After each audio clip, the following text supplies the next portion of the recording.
김건희 특검은 그동안 잘 알려지지 않았던 의혹도 수사에 나섰습니다. JTBC 취재 결과 특검팀이 김 여사 일가의 집사로 불리는 김예성 씨의 출국을 금지한 걸로 파악됐습니다. 김 씨가 운영하던 부실한 업체에 여러 대기업들이 펀드 형태로 180억 원 넘게 투자를 했고 이 중 46억 원을 김 씨가 챙겼다는 게 의혹의 핵심입니다. 먼저 정혜성 기자입니다. 김예성 씨는 김건희 여사와 2010년 서울대학교 경영전문대학원 과정에서 친분을 쌓았습니다. 2012년 김 여사의 전시회를 계기로 모친인 최은순 씨와도 교류합니다. 그리고 이듬해인 2013년 최 씨는 경기도 성남시 땅 매입 과정에서 350억 원 잔고 증명서를 위조했습니다. 이때 최 씨의 지시를 받고 직접 위조한 인물이 바로 김예성 씨입니다. 최 씨는 징역 1년 실형을, 김 씨는 징역형의 집행유예를 선고받습니다. 바로 이 인물 김예성 씨에 대해 김건희 특검이 출국 금지 조치했습니다. 특검이 주목하는 건 김 씨가 설립에 관여한 렌터카 업체. 이 업체는 윤석열 집권 시기인 2023년 6월 대기업 등에서 184억 원을 투자받습니다. 자본금은 3억 원, 누적 손실은 346억 원에 달하는 이 부실 기업에 여러 대기업과 금융사가 나섰습니다. 투자액 184억 원 중 46억 원은 김 씨 개인 지분을 매입하는 데 쓰였습니다. 지분을 그 당시에 정리가 됐던 거는 맞습니다. 김건희 씨하고 김유성 씨하고 했던 그 오아시스 투자와의 어떤 개연성은 제가 알고는 없고요. 가능성을 보시고 이제 투자하신 거지. 당시 투자금을 모으는 역할을 한 사모펀드 운용사 측은 JTBC에 투자 전엔 자본 잠식이 아니었는데 회계 기준이 바뀐 후 자본 잠식 상태가 됐다고 해명했습니다. 또 4차 산업혁명 흐름에 부합하는 데이터 기반 모빌리티 플랫폼 업체라 판단해 투자했다고 덧붙였습니다. 하지만 특검은 윤석열 정권 초기 현안이 있는 대기업과 공기업 성격의 금융사가 위험한 투자에 나선 데엔 김 여사의 영향이 있었던 건 아닌지 의심하고 있습니다. JTBC 정혜성입니다. 보신 것처럼 김건희 일가의 집사 김예성 씨의 업체는 누적 손실이 340억 원이 넘는 부실 기업이었습니다. 그런데도 카카오 모빌리티, 효성 같은 대기업부터 공기업 성격의 한국증권 금융까지 수십억 원씩 투자했습니다. 특검팀은 이게 김 여사에게 줄을 대기 위한 게 아닌지 의심하고 있습니다. 양빈현 기자입니다. 김건희 모녀의 집사 김예성 씨는 오아시스 펀드의 투자 덕분에 부실기업 IMS 지분을 46억 원에 정리할 수 있었습니다. 이 오아시스 펀드에 참여한 대표적인 대기업이 바로 카카오 모빌리티입니다. 카카오 모빌리티가 부실 렌터카 업체 IMS에 30억 원을 투자한 시점은 2023년 4월에서 5월쯤입니다. 공정위가 카카오 모빌리티의 택시콜 몰아주기에 대해 257억 원 과징금을 부과한 직후입니다. 오아시스 펀드엔 HS 효성그룹 계열사들도 참여했습니다. 이들이 투자한 금액은 모두 합쳐 35억 원입니다. 가장 많은 투자금 50억 원을 넣은 곳은 증권사들의 은행으로 통하는 공기업 성격의 한국증권금융입니다. 한국증권금융은 사실상 금융권 공기업으로 분류됩니다. 이뿐 아닙니다. 대형 금융사인 신한은행과 키움증권도 각각 30억 원과 10억 원 투자금을 오아시스에 넣었습니다. 카카오 측은 렌터카 중개 사업을 위해 투자했을 뿐 다른 고려 사항은 없었다고 했습니다. HS 효성 측도 투자위원회 심의를 거친 정상적 투자라며 김예성이란 사람에 대해 알지 못했다고 했습니다. 한국증권금융 역시 내부 심사를 거친 투자로 펀드의 의사결정엔 관여한 바 없다고 했습니다. 하지만 김건희 특검은 대기업들이 이때 투자를 전혀 회수하지 못한 것으로 보고 투자에 다른 이유가 있었는지 확인하기 위해 수사에 나섰습니다. 김건희 모녀와 이권을 공유하는 김예성 씨에게 흘러간 돈도 추적하고 있습니다. JTBC 양빈현입니다. 네, 김건희 특검 취재 중인 사회부 이자연 기자와 좀 더 자세히 짚어보겠습니다. 이 기자, 이 김건희 모녀의 집사로 불리는 김예성 씨 관련 의혹을 전해드리고 있는데 그동안 잘 알려지지 않았던 인물이에요. 맞습니다. 이 김예성 씨는요, 김건희 여사 또 그 어머니인 최은순 씨와 상당히 밀접하게 엮여 있는 인물인데 비해서 그동안 비교적 많이 알려지진 않았습니다. 네. 이 김 씨는 김 여사랑 지난 2010년도에 그 서울대학교 EMBA, 그러니까 이 경영전문대학원에서 동기 사이로 처음 만난 걸로 보입니다. 네. 그리고 가까워져서는 2012년 3월부터 3년 동안 코바나 컨텐츠 감사로 재직을 하고요. 또 이 최은순 씨와의 만남은 판결문 통해서 확인할 수가 있었는데 그 2012년에 그 코바나 컨텐츠 전시회에서 서로 알게 된 것으로 보인다, 이렇게 적혀 있었습니다. 네. 그리고 그 이듬해인 2013년도에 그 앞서 리포트에서 계속 보신 렌터카 업체 비마이카를 설립합니다. 아마 그 앞서 리포트에서는 비마이카가 아니라 뭐 IMS라고 설명을 드렸는데 후에 이름이 바뀌었고요. 같은 업체입니다. 그렇군요. 뭐 10년이 훌쩍 넘게 이렇게 인연이 계속돼 온 건데 저희가 이것뿐만이 아니라 김여성 씨를 집사라고 표현하는 이유가 더 있는 거죠?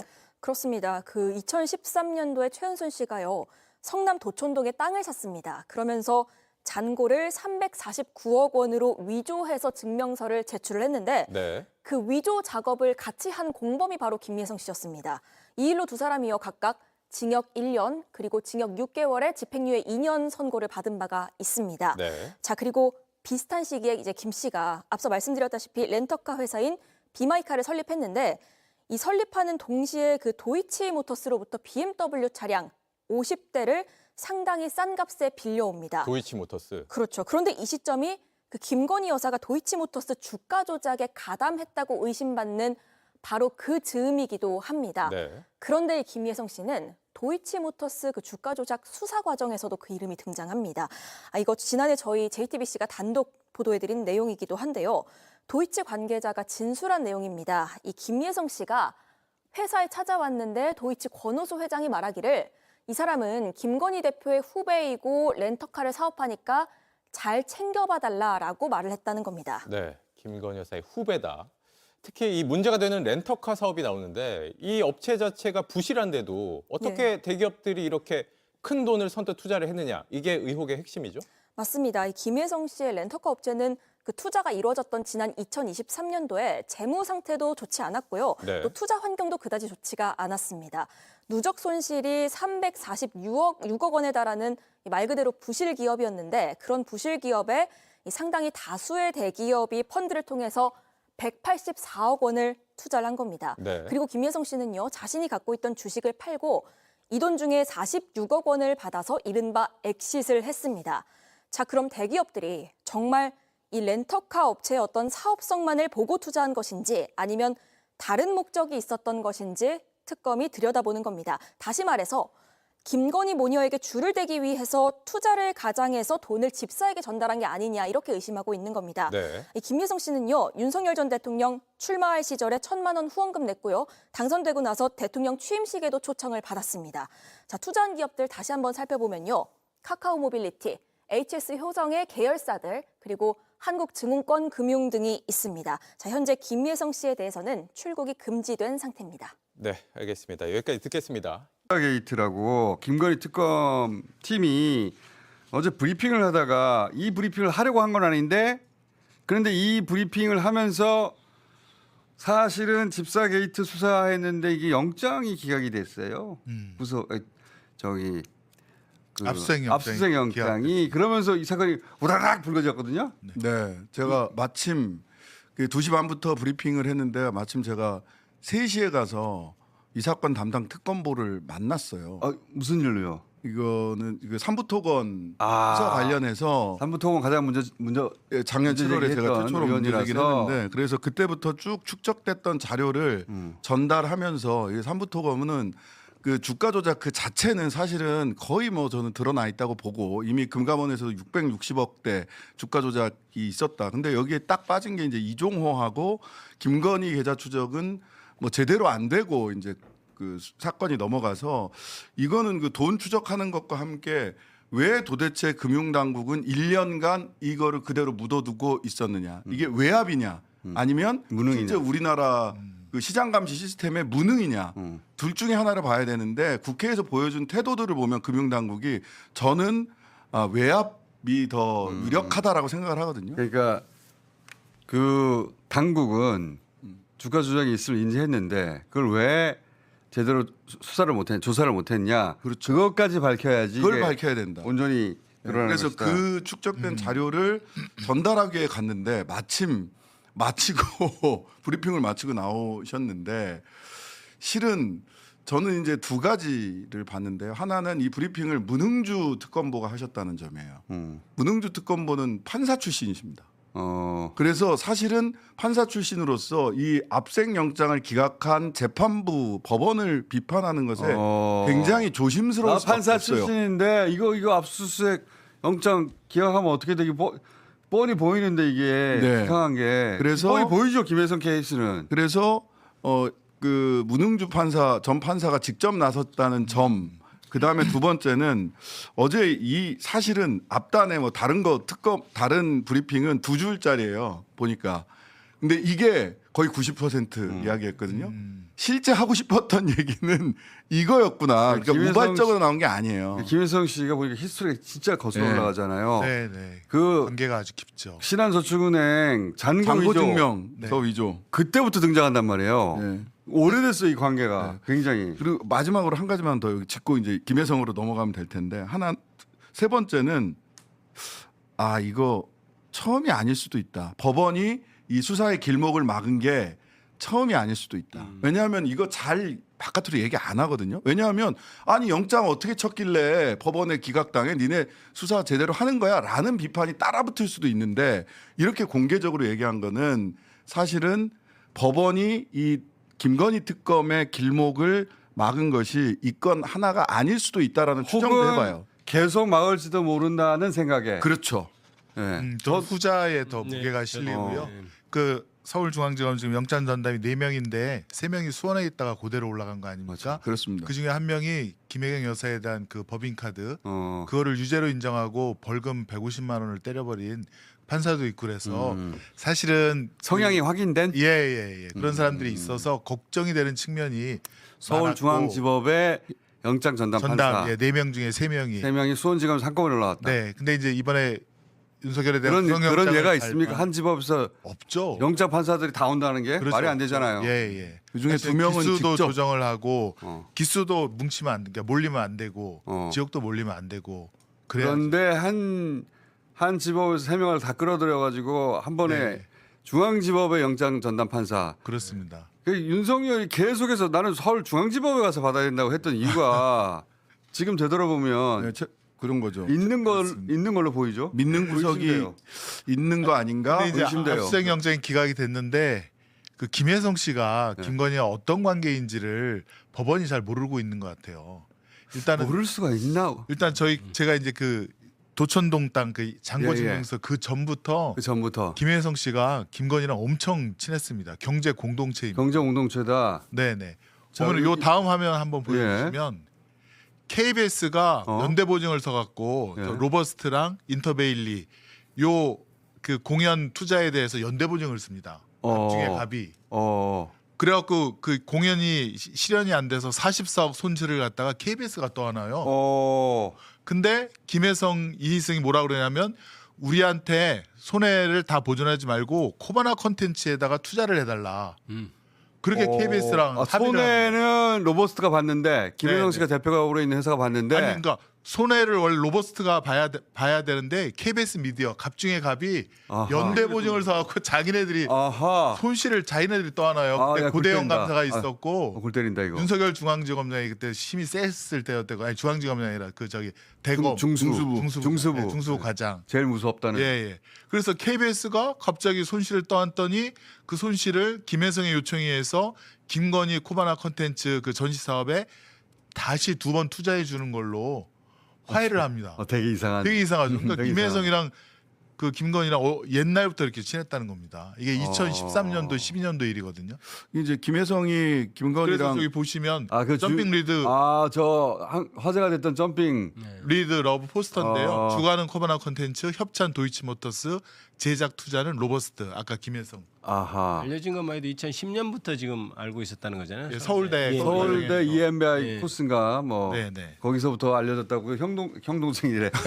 누나 동생 네, 사이가 누나 됐다고 동생이고. 예, 그다음 알려졌는데. 그래서 저는 그 이거를 4년 전서부터 파고 있었는데요. 그러셨구나. 예, 김건희의 경제 공동체라 그래서 의원님 따로 말씀하시지 그럼 따로 시간을 마련해 드렸을 텐데. 예, 그 보면은 다 이제 로버스트 인터베일리 코바나 콘텐츠가 하나처럼 움직였고 오른쪽에 보시면 최은순의 장고 증명서에도 김혜성이 가담하고 아하. 양평 땅 매입할 때 인터베일리가 또 활용이 됩니다. 법인이 그 땅을 사서 최은순한테 바칩니다. 그 경제적 바지 사장이었던 것 같은데 김혜성은 그렇습니다. 그런 것 같아요, 그죠? 예, 바지 사장이고 집사라고 그러죠. 예, 그러니까 예, 예. 자기가 저런 금액들을 동원할 능력은 안 되는데 저 가장 저는 이 사건 관련해서 이 김혜성 씨 관련해서 이해가 안 됐던 게 이 잔고 348억을 위조를 하잖아요, 자기가. 그 인정해서 자기가 위조했다고. 149억. 예, 예. 근데 이 위조에 대해서 자기 목숨을 건 일이었다고도 말하는데 법정에서. 네, 네. 그래서 당신은 무슨 대가가 있어서 대가를 받은 게 없다는 거예요. 이게 그러니까 말이 됩니까? 그럴 일 왜 없죠. 남이 돈 벌려고 자기 목숨을 걸어? 네, 그리고 대가가 없대. 예, 그럴 리가 말할 수 없죠. 없는 거죠. 말도 안 되는 소리죠. 예, 그리고 저 법정에서 저렇게 말했어요. 로버스트 인터베일리가 회사 주소지가 다 비슷합니다. 한 군데에 있기도 하고요. 이사들이 서로 겹치기도 하고. 저 양반은 여기저기 등장해요. 여기저기 등장. 여기저기 등장하고 공공지구 대출 받을 때도 등장하고 그리고 이 양반의 지인 이름도 막 등장해요. 네, 네, 네. 그러니까 이 김혜성 씨가 끌어온 거죠, 친구를. 그렇습니다. 조모 예. 씨예요, 조모 씨. 그래서 이 양반은 역할을 여러 가지 위조도 하고 막 위조도 그다음에 하고. 대출 받을 때 명의도 막 빌려주고 예, 예. 그러니까 저희가 그때 당시 팠을 때 어떤 얘기를 들었냐면 신한금융그룹, 신한저축은행 예. 박순성 회장의 뭐 양아들처럼 예, 예. 그렇게 뭐 행세를 한다라는 것도 있고 다 여기 신한저축은행이 연관되어 있지 그렇죠. 않습니까? 저 위조를 당한 금융기관이 막 돈을 대출해 주잖아요. 최은수 씨한테. 예, 예. 위조 자기 당했는데. 위조범들한테. 네, 네. 그리고 뭐 위조에 대한 뭐 손해배상 청구도 안 하고 안 하죠. 고소고발도 안 합니다. 예, 신한 아니고 신안입니다. 신안, 예. 예, 헷갈리면 안 돼요. 안저축은행이고 안. 그리고 자기들이 만든 증권회사에다가 이 위조범을 예. 부사장을 시켜주잖아요. 그렇습니다. 네. 그래서 이제 이것부터 좀 추적하시면 네. 훨씬 더 그 연결고리를 확실하게 아실 수 있을 것 같고 이 똑같은 게 지금 이제 그 뭐죠 비마이카, 비마이카, 예, IMS 예, 거기에다가 렌트카 회사, 금융기관과 그다음에 어디죠 카카오, 예. 모빌리티랑 효성, 그다음에 효성 HS. 그룹들이 다 해서 한 184억을 투자하지 않습니까? 이 회사가 어려워졌는데 비마이카라고 하는 네. 렌트카 회사를 이제 김혜성 씨가 하게 되는데 거기에 제반 그 사전 설명 잠깐 하자면 거기에 꼬마나 그 도이치모터스에서 차도 막 싸게 빌려주고 그렇죠. 네. 그럼 신한저축은행에서 네. 또 대출도 해주고 자기를 잔고 위조했던 거기다가 대출을 100억대를 막 해줘요. 네. 그래서 사업을 할 수 있게 사업 첫 종잣돈을 다 내줘요 그냥 네, 네. 사업하시라고. 네. 그러다 이 회사가 어려워졌죠. 어려워졌습니다. 누적 적자가 네. 300억이 넘는 어려워지자 갑자기 또 대기업이 등장해서 돈을 빌려줘요 막 대출 184억을 빌려줍니다. 대출합니다. 예, 네. 대출. 그게 윤석열 집권 초기예요. 네, 네, 2023년 그렇습니다. 6월이죠. 저기 이제 IMS 모빌리티라고 나오는데요. 그게 이제 비마이카 구 비마이카고요. 비마이카는 사실 아까 말씀드린 인터베일리랑 그때도 김건희가 활용한 회사입니다. 비마이카도 비마이카도 어떻게 보면 김건희 회사일 수가 있어요. 그럴 수 있을 것 같아요. 예. 네. 있어요. 그래서 그 전에 처음 김예성 등장하고 저도 저걸 막 하다가 보니까 언론 검색하다 보니까 비마이카가 개업식 하는 게 언론에 보도돼 있는 것도 있어요.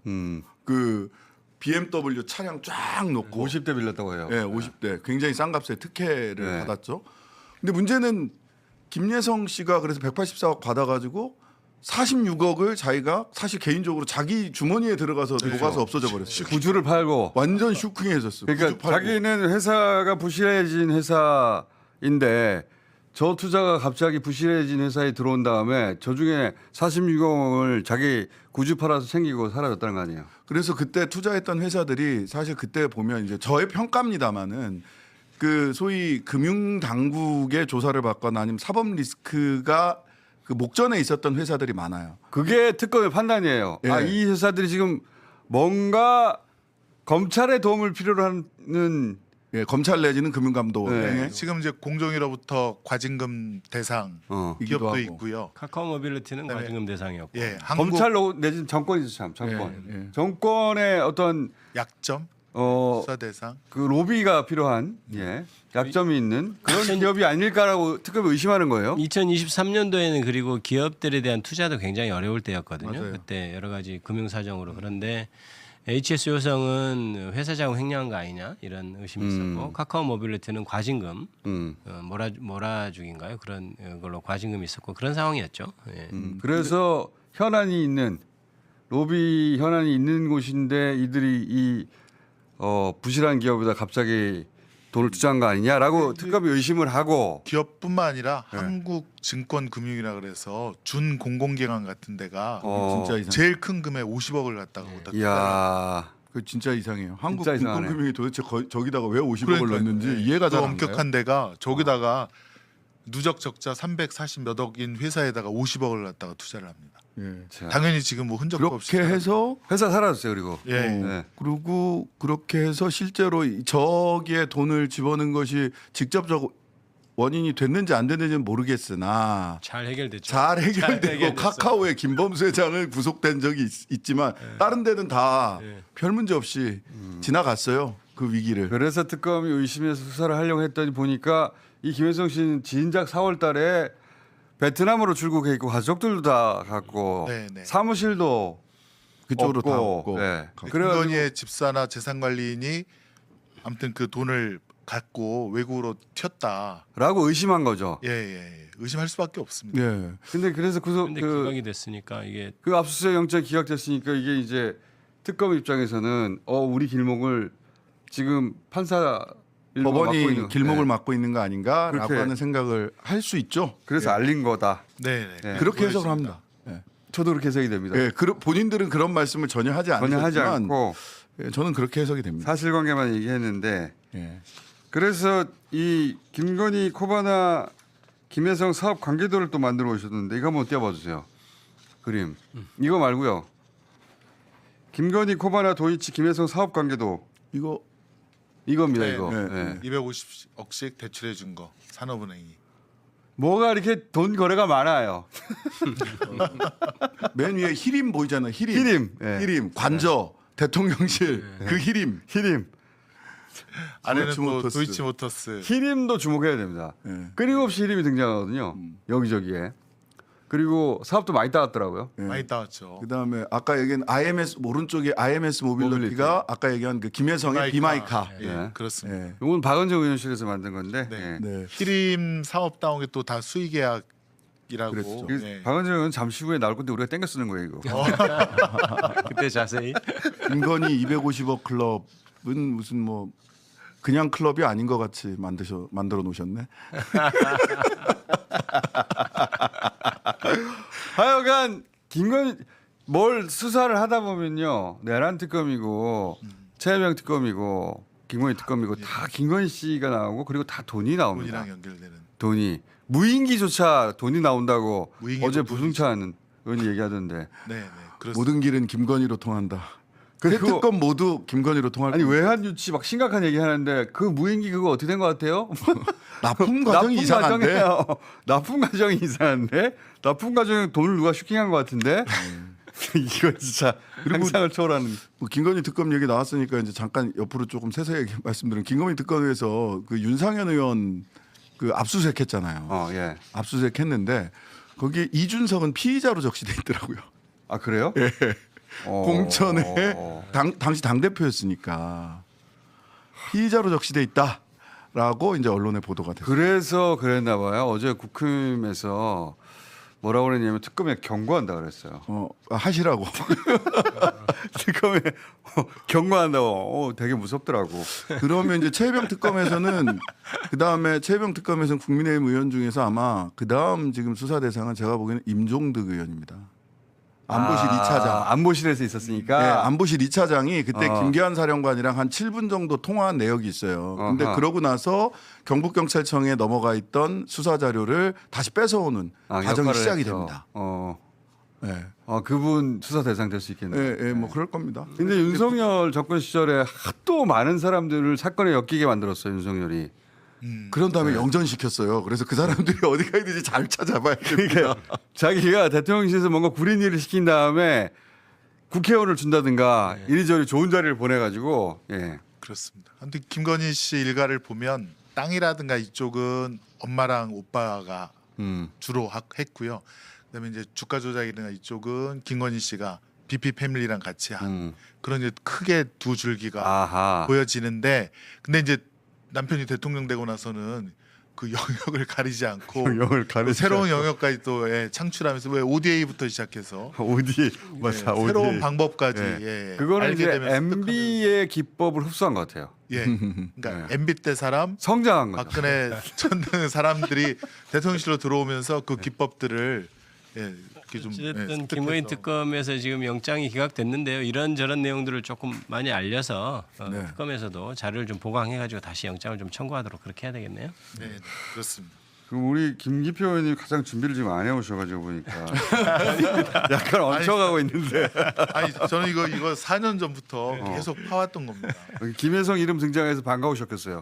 예, 드디어 이게 풀리겠구나. 김혜성 씨는 몇 년 전부터 주목받았었거든요. 맞아요. 그렇습니다. 계속 나오네 이분 이름이 예, 그렇게. 그러다가 한동안 쑥 들어갔다가 맞아요. 이번에 그 아까 말한 그 저기 비마이카 IMS 모빌리티 때문에 다시 그러니까 주목을 받게 됐죠. 우리가 예전에 TBS 있을 때 그 우리 공장장 뉴스공장 있을 할 때 뉴스공장하고 다스베이더 할 때 2019년 20년 막 21년 이쯤부터 김혜성 얘기를 했어요. 한참 했어요. 그때. 한참 했어요. 예, 그래서 5, 6년 전에 한참 이 얘기를 사람 했거든요. 이상하다. 예. 그래서 무슨 뭐 서울대 그 동창회 수첩에 김혜성, 김건희 나온 거 뭐 이런 거 갖다 다 놓고 같이 둘이 있었죠. 관계가 있다. 그렇죠. 이때 처음 만났다. 해가지고 이런 걸 막 역추적하고 있었거든요. 경제적 관계가 굉장히 튼튼하다. 근데 그러다가 보니까 갑자기 그 최은순 씨 장고 증명서 위조 사건에 맞아요. 또 등장을 하는 거예요. 이조범이야. 이상하다 해왔는데 우리가 그렇게 경고를 했음에도 불구하고 사실은 대통령 딱 된 다음에 이 대통령 된 다음에 벌어진 일이거든요. 맞아요. 비마이카는. 네. 김혜성 씨 이름은 대통령 되기 전부터 얘기 나왔어요. 네. 그래서 이 그랬는데 사람 이상하다. 이 사람 이상하다. 그러니까 그 자숙하거나 조심하지 않고 오히려 물 만난 고기처럼 대통령 되자마자 또 이 짓거리를 한 거예요. 들켰는데 사실상. 네. 사실은 들켰어요. 네. 근데도 또 이렇게 해온 거죠. 그러니까 법원 판사분들도 꼭 명심해야 될 것이 왜 그 도천동 땅 그것도 최은순 씨가 동업자를 갖다가 그렇죠. 고소해서 날려버리는 거 아닙니까? 그렇죠. 네. 원래 최은수 씨 특기가 동업을 한 다음에 중간중간 가가지고 동업자를 날려버리고 자기가 다 먹잖아요. 예, 그때 이제 도천동 땅 관련돼서 김혜성 씨가 그때도 있었고. 맞아요. 그럼 김건희 씨가 그걸 몰랐겠느냐? 야. 다 경제 감사였는데 코바나 그렇습니다. 콘텐츠. 코바나 네. 콘텐츠 감사였죠. 그러니까 네. 하나의 경제 공동체 한 몸이라고 보시고 영장 발부해야 된다. 그 말을 근데 하고 싶습니다. 그 법원 기록을 보면 김혜성 씨가 그 당연히 물어본단 말이에요. 그 김건희 씨 알았냐 몰랐냐. 김건희 씨 절대 몰랐다고 자기가 말합니다 스스로. 그 말이 되느냐? 아니 코바나 콘텐츠 감사였다니까 김혜성이. 그러니까 그 딸 회사에 감사한데 엄마 통장 348억 위조하면서 딸은 절대 몰랐어요.라고 자기가 굳이 말을 합니다. 알았다는 얘기죠. 그럼 뭐 윤석열이 내란 그 계엄령 내리는 거 김건희는 절대 몰랐어요. 그렇게 하냐. 똑같은 얘기야. 다른 사람의 입으로 김건희 절대 몰랐다고 하는 이야기가 나옵니다. 법정에 기록으로 남았어요. 네. 근데 사실은 그래서 법원을 한 번 더 조금 말씀을 드리면 만약 그 영장을 기각한다고 하더라도 영장 기각 사유가 김건희는 피의자가 이미 소명되지 않았다. 피의자 아니다. 그래서 영장 특검 대상이 이거 아니다. 수사 대상이 아니다. 네. 이렇게 얘기를 했고 그다음에 김예성에 대한 거는 저는 적어도 나왔어야 된다. 그 투자한 회사들에 대한 거는 조금 더 해보고 나중에 보완해서 청구를 해라. 이러면은 조금 납득이 갈 텐데 다 수사 대상 아니니까 아무것도 하지 마. 납득하기 어렵습니다. 납득하기 어렵죠, 진짜로. 어렵죠. 저거는 네. 김건희 아니면 멀쩡한 회사들이 왜 저 IMS 부실일 그러니까요. 기업에다 왜 투자를 합니까? 그러니까 김건희가 대통령의 어떤 그런 위세를 뒤엎고 한 것이라 당연히 특검의 수사 대상이 되는 거죠. 대통령실 지위를 이용해서 한 것이라는 것에 해당되느냐 이 문제인데 그게 이제 아니라고 이렇게 주장하는 것이지만 사실은 저런 정황들을 다 하면 다 소명됐다고 봐야 되거든요. 네. 다시 한번. 근데 저렇게 이제 압수수색 영장이 이렇게 기각되고 수사 대상이 아니다. 김건희가 이렇게 되면 이제 특검법상 어떻게 되냐면 수사를 하기 시작을 하면 고등법원에다가 내가 수사 대상이 아닌지 확인해 주세요라고 김건희가 항변할 수 있어요.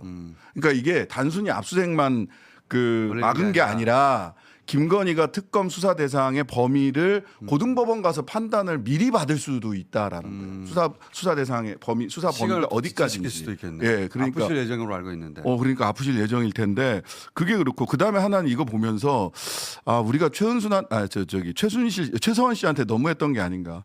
너무했어요, 미르재단이랑 비슷하거든요.